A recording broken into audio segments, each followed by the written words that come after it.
Hey guys, welcome back to our YouTube channel How to Guide. Today in this video let's learn about how to use Wallapop. So let's get started.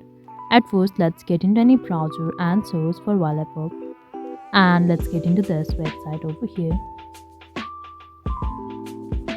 Now make sure you are logged into it, and we can see we have different language here.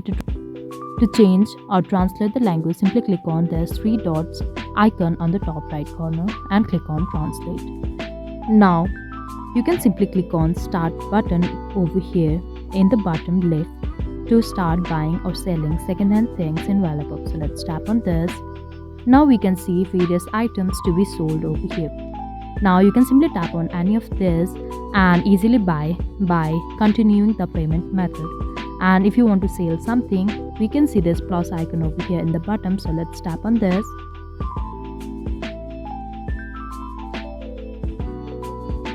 And here you can upload the things you would like to sell. So this is all we can do to use Wallapop. I hope you liked the video. Please do like and subscribe. Thanks for watching.